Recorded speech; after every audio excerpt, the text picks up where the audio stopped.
Okay. Hi, Abby. Welcome to the Creating Meaningful Work podcast. I'm so happy to have you here. I'm so happy to be here. It's been a long time coming. Yeah, long time coming. We have tried, for those listening, we've tried to schedule this podcast multiple times. I got sick and then I was out of town and all these things have happened. It's life. It's life. So I'm so glad to be here with you. I would love to start off. I said this before we started recording, but selfishly, I'm very excited for this conversation because Abbiola and I have been in guidance groups together and are working together. And all of our calls are kind of talking about what's going on now and diving into work now. And I've always been curious, Abbiola, about your story and how you got into this work. I've heard little bits and pieces, but I'm so excited to kind of dive in and hear more about you and how you got to where you are. I know it's been a journey. It's been a long journey. I mean, I started off in academia, so I have been an educator for the past, I guess 18 plus years by now. And I started working in that space in Japan. So I lived in Japan for 10 years. Yeah. And I taught in high school, university, and other places as well. And sorry, can we pause? Can you hear the noise that's coming from outside? I'm so sorry. No, I don't think so. There was like a loud car and I wasn't sure if the mic picked it up. No, I couldn't hear it at all. Okay. Rewind, start again. Sorry. All good. Sorry, cut that piece. That really distracted me. I was like, why? I get it. We live by train tracks and like sometimes it's like, and I'm like, oh my gosh, everyone heard that. But I feel like it's pretty good at like taking background noise out. That's I know. Okay, good. All right, so let's start this again. So Abby, tell us a little bit about you and how you got started doing the work that you do. Okay, yeah. So it's been a long journey. I started off like 18 plus years ago in academia. I've been an educator for that long. And I started teaching in Japan. It was funny. Like people always ask me like, how did you choose Japan? Why did you decide to go there? And I'm like, I got a job. It's nothing like, there's nothing like magical about it. It was, I was looking for opportunities where I could travel and where I can do something more outside of my home country, right? So I'm originally from Trinidad and Tobago. I left when I was 17, spent a few years in New York doing my bachelor's degree. And then after that, I wasn't ready to come back home yet. So I started looking for positions elsewhere in the world. So when I, went to Japan, started teaching, even though I only went for a year, I loved it. And I loved teaching. And I felt like I had finally found kind of like a little bit of my calling, just being in front of a classroom, being in front of people and teaching them something, right?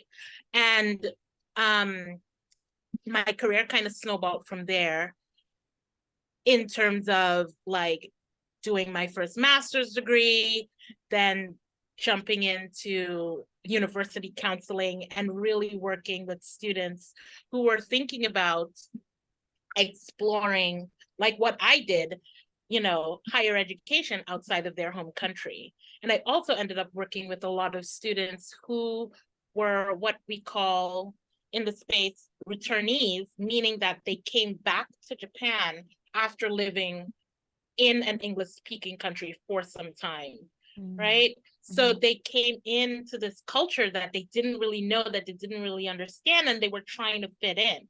So a lot of the work I did in terms of developing curriculum, in terms of how I created my classroom, always had this undertone of I needed to be a space where every student I have feels like they belong and feels like they can be themselves, because that was a big part of what they would say to me about their other classes. Like, I feel like I'm not Japanese enough. I feel like I'm not Thai enough. I feel like I'm not this enough. But I wanted them to feel like when you're in this space that we're making here together, you, whoever you are enough. So that's kind of how I built everything I did. And this was before I even knew what diversity, equity, and inclusion were. Like, I didn't even know what I was doing, because my first master's was in applied linguistics and teaching English to speakers of other languages. So it was very theoretical, and very into, the linguistic side of things. And when I finally, decided, what, I want to work more in the administration side, in the designing program side. And I decided, okay, let's go do, we're an academic at heart. Let's go do another master's degree. And I did another one in international education management. And this one was a little more practical. And it's there where, one of my classes, with the amazing Dr. David Wick, was in fostering diversity, equity, and inclusion in the higher education setting. And I was like, this is what I've been doing for years. I have a name for it. And now I have the theory to back up all the practical stuff I've already been doing. Wow. Look at that. We already know what we're doing. So it kind of, kept going from there, working in the social impact space, working on educational programs within that space, and then moving into more the study abroad space, designing programs there, and all of this through the equity and inclusion lens. Fast forward a few years when I'm like, okay, I want to be location independent. I want to run my own business. What are we going to do? And I started Phern Education Studios. At first, it was very focused on more curriculum design and designing curriculum, because that's what I know. But then as I developed myself as a business owner and entrepreneur, I kind of realized my message was it's very grounded in diversity, equity, and inclusion. And even though, and curriculum design was actually and program design was actually the subcategory. It was not the main thing. Diversity, equity, and inclusion was the main thing that I was doing. I just wasn't ready to stand up and say that, even though it's something I've been doing for 18 years. I didn't want to name it, I didn't want to put that label on it. And finally I did. And that's how we have Phern Education Studios. I love it. I love it. What made you not want to put that label on it originally? Yeah, so I think a lot of it came from me coming to terms and working through a lot of my identities, right? So DEI had a very US centric, it was very US centric, right?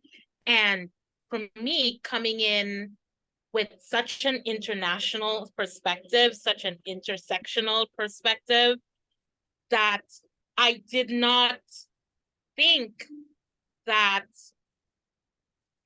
what I had to say, or the perspective that I was coming from, would be one that people would want to hear. Because I was disrupting a little bit the status quo of DEI. I would, and that it's scary at first to go and start to put yourself out there and put your message out there and say things that you're saying, like, hey, this I'm not looking at this through one lens, right? I'm not looking at this through just race, through just gender, through just sexual orientation.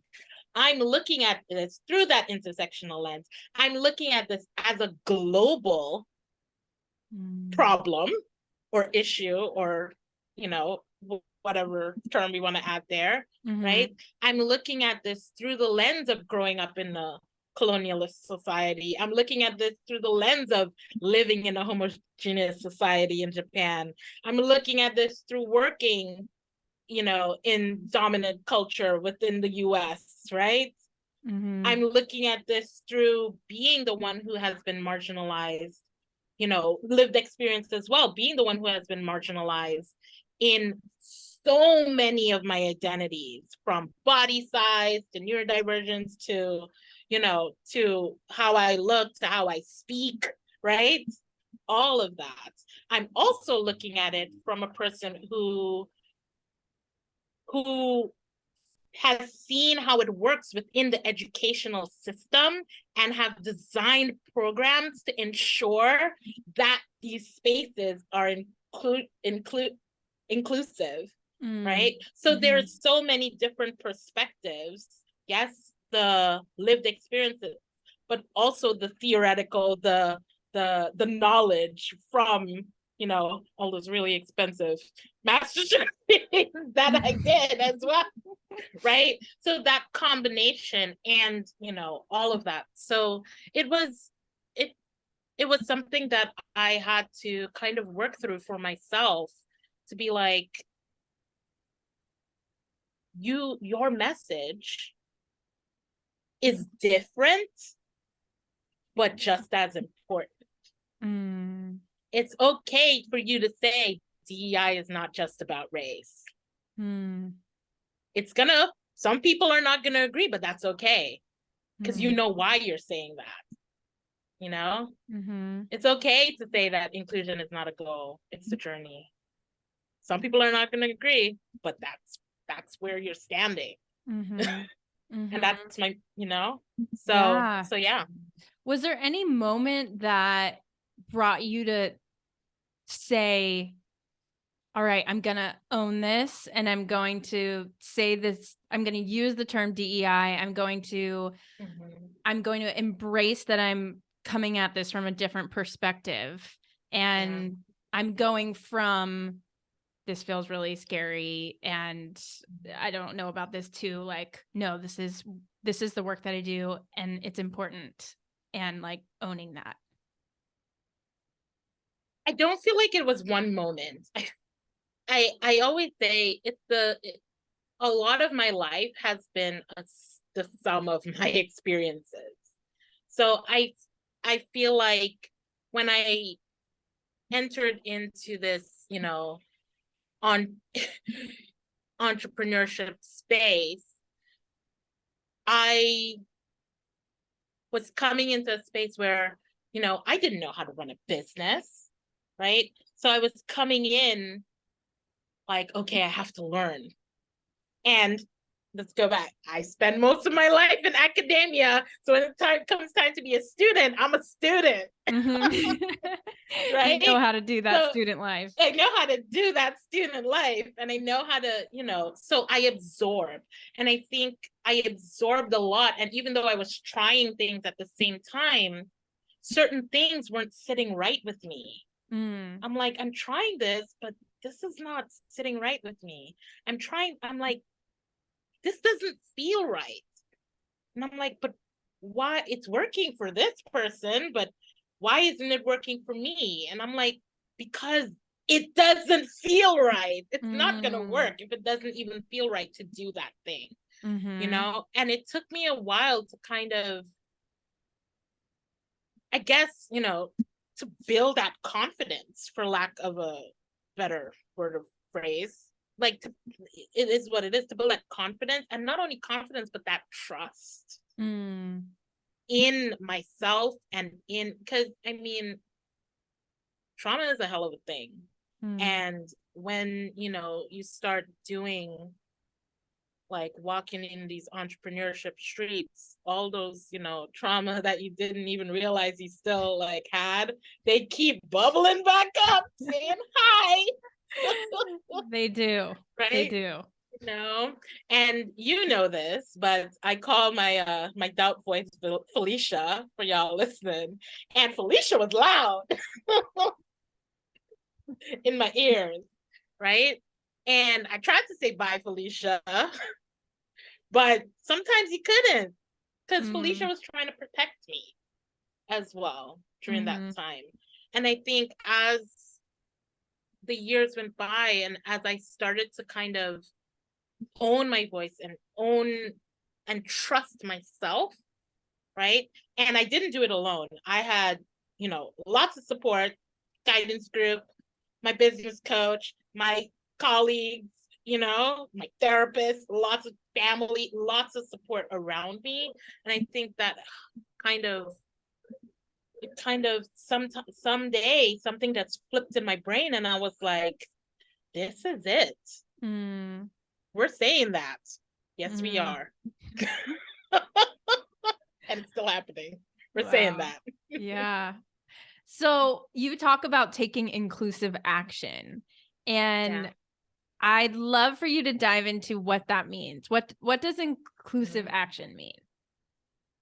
Yeah. So when I talk about inclusive action, I'm talking about actually, putting your money where your mouth is and doing something, right? Whether that something is reflective, because reflection is an action too, right? To start with, we can't reflect all day long, but right? To start with, but it's about knowing that there is only so much learning that you can do before you really need to say, these are my values. This is what I want for my business, for my organization, for my personal life. Before you have to say, okay, how am I actually going to get that based on what I've learned, right? I'm a lifelong learner, so I believe in learning, but we can't just only learn. We have to do something. There has to be something that we do. And that's what I mean when I say take inclusive action, right? Stand up. If these are your values, if you're trying to build center equity and inclusion in whatever you're doing, right? With your team, with your organization, with your family, with your if you're trying to do that, then you have to take that action. And what does that look like to you? And how much are you willing to risk to take that action? Right? Those questions start bubbling as well, right? Yeah, because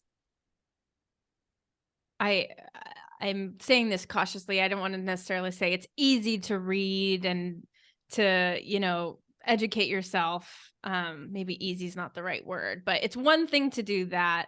And then it's another to actually take it and say, okay, what does this look like in all of the areas that you mentioned? My life, my business, my family. I'm curious with the word inclusive. Can you talk a little bit about what that word means to you? Yeah. So for me, inclusive is very nuanced, right? It's that everyone comes in and feels like, they are being heard, they are being seen, they are, they belong. But it also means for me that they can thrive in that situation, right? So they're not there because you need the diversity, right? In that space. They're there because they have something to bring to the table. They have a perspective that we need to hear, and they feel like I can share my perspective. My perspective will be heard. My perspective is needed, is wanted. And I feel brave enough to say how I feel. And I know that people are coming in here with that same mentality, right?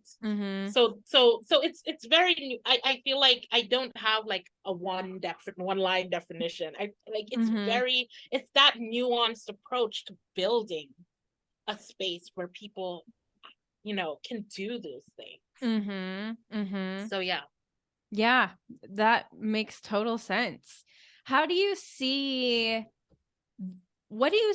as being the greatest barriers that your clients, that the organizations you work with, what do you see being the greatest barriers to being truly inclusive and creating space for all people to be able to do all the things you mentioned and to be able to thrive? What do you see as those barriers? Fear of getting it right. Because I feel like I've heard that so many times from clients, right? From just people who I talk to. Like, I want to do something, but I don't know if it's the right thing. Or I want to do something, but I don't think I can do it perfectly. That word perfect, right? And we all know in the yellow community that perfectionism is not, it's not. We don't do it here. Right? Joe tells us all the time, y'all.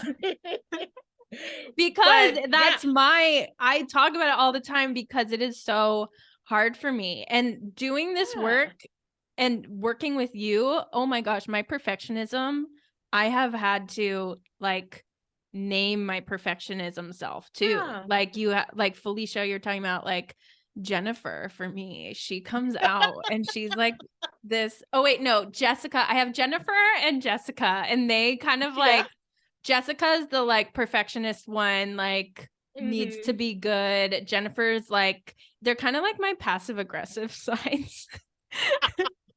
Jennifer is like, no, how could they do that? Blah, blah, blah. And she's like, anyways, she has her place.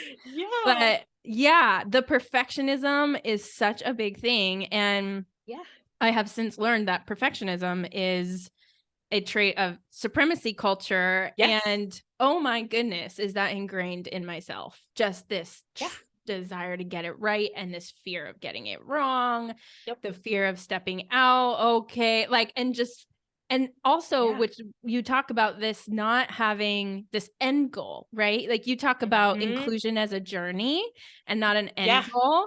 I think that like this tie to the outcome thing is really hard for, especially for those of us in white bodies, like really hard for us to let go of and to be swimming in this space of like, I'm not working towards this like final measurable outcome. It's like this ongoing journey. Exactly. Because people want to know, how can I fix it? Yes. Tell me how I can fix it. Please. Abbiola, how can I fix it? I can't tell you how many times I've gotten that question. And it's scary. It's scary to hear when I say, like, this is going to be a journey. I'm not going to give you a checklist, right? When people hear that, I can see it in their eyes sometimes. I'm like, wait, what? What do you mean you don't have a checklist? I don't get that. And I was actually telling someone the other day, like, I've even gotten to this point where any workshop I facilitate or talk that I do, I intentionally stay away from giving lists within those because I don't want you to even think about a checklist. Yes, I'll give you questions to start ruminating on and to start, considering, But to say, I'm going to give you like, do this, do this, do this, do this, do this, and then we check the, no, not going to happen. Because here's the thing, I feel like, and just, it's kind of side note, but connected. I feel like this is why a lot of people are getting disillusioned by DEI right now. Because when 2020 happened, right? That was the rise of like DEI statements and, oh, we're doing this and, oh, we're doing that, right? There were a lot of checklists. Yeah. And now that they've checked all those boxes, but they're like, oh, but it didn't have the impact that I wanted. Meaning, they're trying to say, let's read between the lines, but we're not completely inclusive. There are still issues popping up. Of course. Because that checklist wasn't, it was about fixing maybe something that was happening at that time. But this work, you can't like undo hundreds of years of white supremacy in 2 years. Like, if you can, call me, because I would really like to know how you do that. Tell me. Right? And not just within the US, like globally, right? Please tell me. Maybe it's all like to know, you know? So like, because of that, I feel like there's that disillusionment, with DEI at the moment, right? Because people are like seeing that the work, and I put that in quotes, right, that they were doing for the past 3 years are not giving them the outcome, the very outcome, right, that they wanted, right? Which is that end goal of being inclusive and getting that stamp of inclusion. You know, I remember I had a someone reach out to me wanting me to look at something, a document, and, you know, give them like feedback on how they can make this thing more inclusive. And then they wanted me to put a statement saying that this document was reviewed by me and it is inclusive. I had to say, this is what I can do for you, but I cannot write that statement. That statement is actually going to say, this has been reviewed based on the knowledge that we have right now, and another review will take place maybe in 6 months, maybe in a year, based on the knowledge that we'll have then. There has to be iteration. There has to be us going back and seeing, is this actually working? Is this having the intended impact? And a lot of that comes from it within the program design space, right? When you think about programs, when you think about curriculum, they don't stay the same. Like, a teacher does not reuse exactly the same thing every semester. They go back, they see what worked, what didn't work, they assess it. Assessment is key, right? They assess it, and then they're like, okay, this, we need to iterate and fix it. I mean, just take, and this just came to my brain, but just take like Coke, right? Like sodas. The bottles have changed over time based on the feedback and the audience and the people and how we've, you know, everything changes. So why do you think that inclusion is something that you can just, that won't need to be changed and iterated upon as we go through, that you have this, you know, I think we went way off from our initial question, but yeah. Wow. I mean, it's like it's like this moving, like living thing. When I hear you talk, I'm like imagining something that's like a combination of internal change or internal like seeing things differently, And like, that is really hard work to do, and to just like to dive into your own and like how you see the world. And then it's also like how everyone is experiencing things based on what's happening in the world and culture, and just how collectively people are experiencing the world. Like, and that both of those things are nebulous and like, not this concrete checklist. And the checklist we want because that's an easy thing. Like this, what you're saying is harder work because it takes that effort, right? It can't just like check it and forget it. Like, great, we did that. Everyone, look, we're inclusive. Because I think that's something people, like you mentioned, are getting disillusioned with too, is these organizations that are like, we did a training. Okay. Like, we're good, everyone. And like you said, how is that impacting how is that impacting the employees or the people? Or is that really coming from an internal place of like leadership desiring for belonging for all people? Yeah. And I think, when we think about like all these trainings and all these workshops and all these things, I always say, and I think I said this to you too, Joe, I was like, yeah, we can do a training, but that training's not going to change everything, right?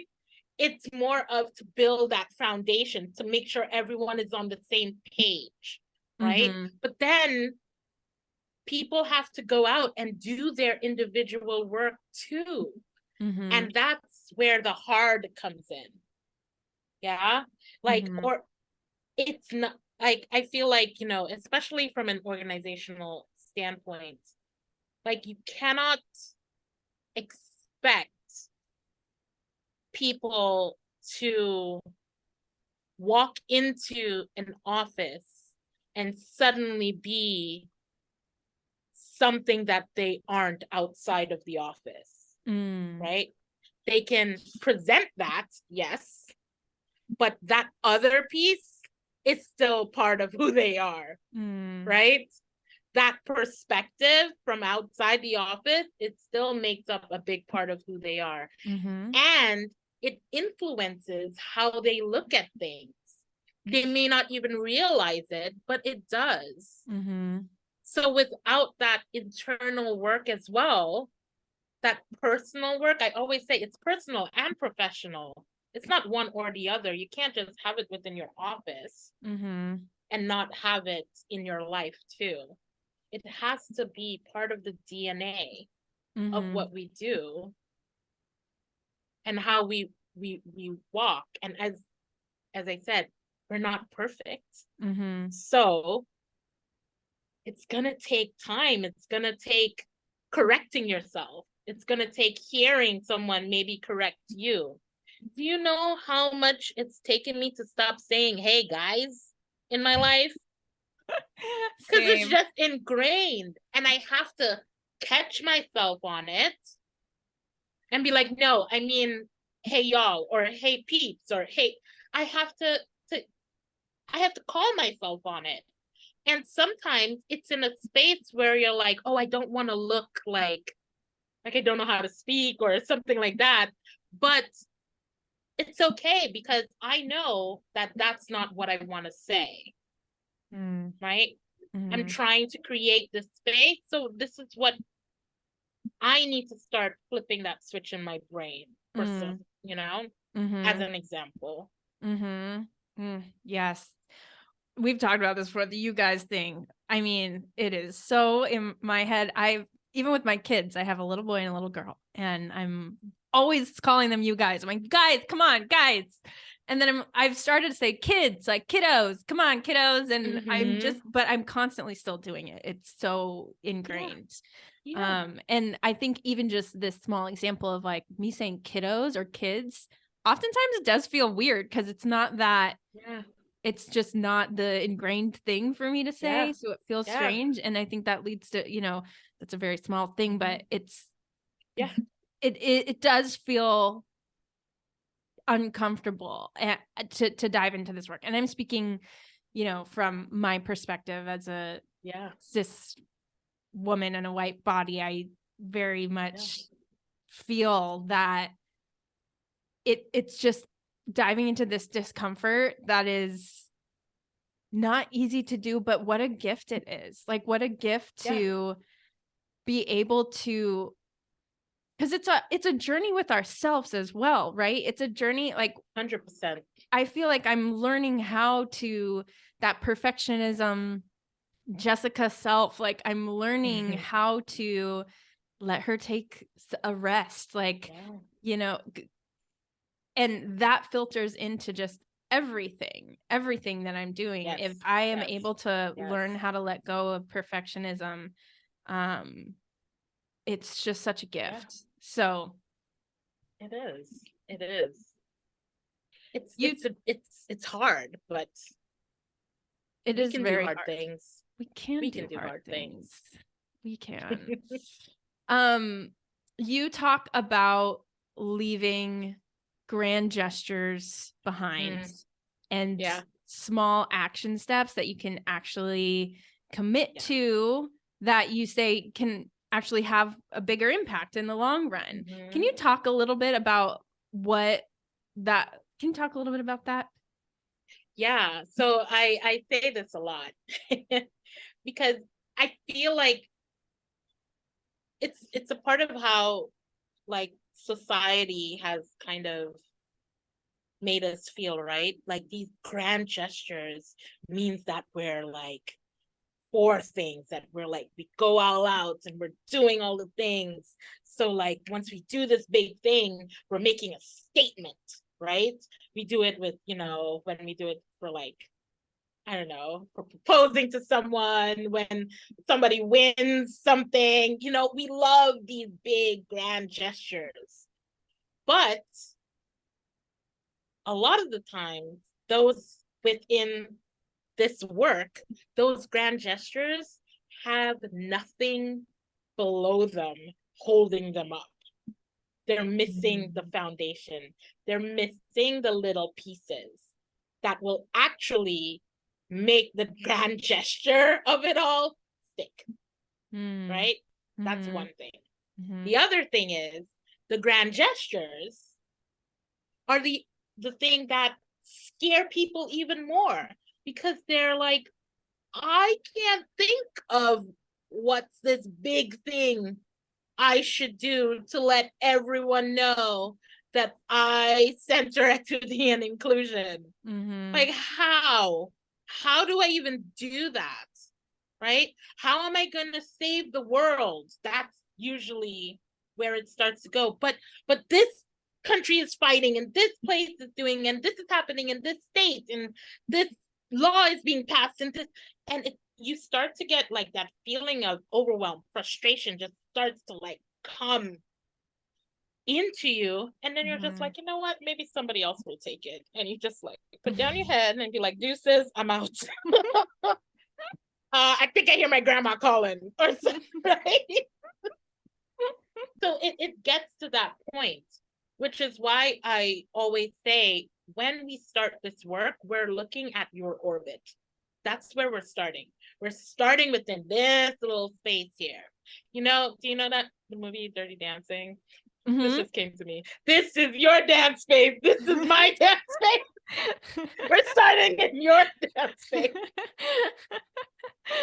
Oh, that's good. That one. That just clicked for me. I love it. I'm going to continue to use that. But, you know, so we're starting in your dance space, right? And within that orbit, now we're not trying to do a grand gesture within that orbit either, right? We're going to start, what is that small action that you can take in order to start building upon? Something that you can realistically do. Because, you know, we have these, you know, grand schemes in our brain and we feel like we can do it, but then we forget something called life. Right? You know, yes, you want to make this change. Yes, we have these values, but there's also life. So how are we have to work this into our lives? It's just the same as starting a new, exercise program or something like that, right? You have to start working it into your life for there to be any sustainability at all. Because once you start, going hard and strong, maybe you'll go hard and strong for 2 weeks. I know that's me. I go hard and strong for 2 weeks, and then I'm like, what exercise? What are you talking about? I never said I was doing that. Who told you that? Kind of thing, right? So that's why we start small. And I always tell the story about the crow and the water jug, and how the crow was thirsty. There was a little bit of water, but it flew down and picked up one pebble at a time and put it in that water jug. And after a while, it took some time, one pebble at a time, but after a while, that water was to a height that crow could drink. That's good. Small actions, big impact. They build on each other, right? And you're building, going back to that first point I make, in that way, you're building that foundation that when you do that, what supposedly is a grand gesture, it's not actually going to be a grand gesture. It's just a culmination of all those little things that you're doing, because you built that foundation to hold that, whatever that thing is, right? And for some, that's a DEI statement, right? Putting it out there and saying it publicly that this is what we stand for, right? But you're not just saying that without any foundation, right? Without nothing at all to back it up, to show that, hey, we're working on this. These are the things we're actually doing, we're realistically doing, that we're assessing, that we're iterating on as we learn, because again, I always say it's a cycle, right? Yes, we have that awareness and learning, we go into taking action, but then we have that persistence. And that persistence is that iteration and assessment where we learn more and we take action and we go back. So we just keep going in that cycle. It's not linear at all. Yeah. I'm like finding myself really wanting to ask you, what is one step that one can take to start this process? And it's exactly like we're talking about, it's going to look different, but I'm like, that question keeps going up in my head. But I mean, I just have to say, everyone hire Abbiola, because she will help you in this journey that is so important to embark on.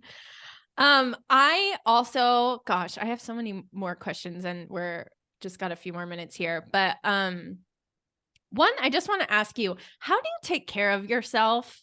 Because I'm always like, how does Abbiola do this for a living? Like, after like one call or like conversation, I'm like, how does she like hold all this space and this hard stuff? This is like, I can feel like, oh my gosh, that was so much. And it's just one thing. And you do this all the time. Like, how do you experience that? How do you take care of yourself? Yeah. I mean, I've had to really be intentional about my boundaries. So, for example, my phone goes on Do Not Disturb at a certain time at night from like everybody, right? Because I work with people in different time zones, so sometimes they're still working, but it's 10 o'clock at night for me. Time, no, none of that, right? So I have very strict boundaries on certain things like that. Also, music helps. I dance it out a lot. I am a self-proclaimed Grey's Anatomy expert, so I dance it out a lot. I read a lot, and I'll put it out there for everyone to hear. I'm not talking about, the self-help. I read those too. And I read like DEI books. I read for knowledge, but I also read just to escape. And a lot of times those are the smacksy, kinky kind of books. Okay? I'm just saying. Sometimes you just need to. Sometimes that self-help book needs to just be thrown out the door. You need to go to the other stuff. We need to just read something that we don't need to like think. It's like what, I also watch a lot of like reality TV. I love reality TV. What do you watch? Love Is Blind, Perfect Match. Yeah. Like all the things, those things. I think I've watched Love Is Blind in like all the languages, like the Brazil one. Wow. Oh my God. I loved watching the Japanese, the one. I didn't even realize they had that many. They do. They have like Love Is Blind Japan.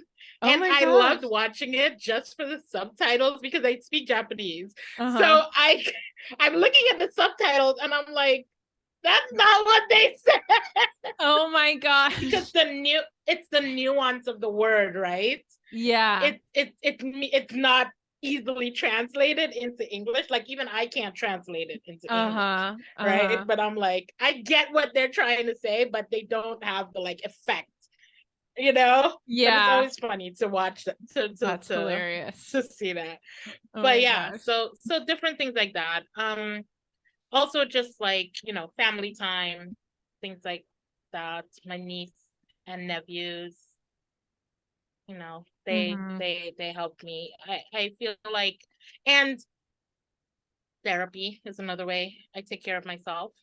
Like without my therapist, she's the best.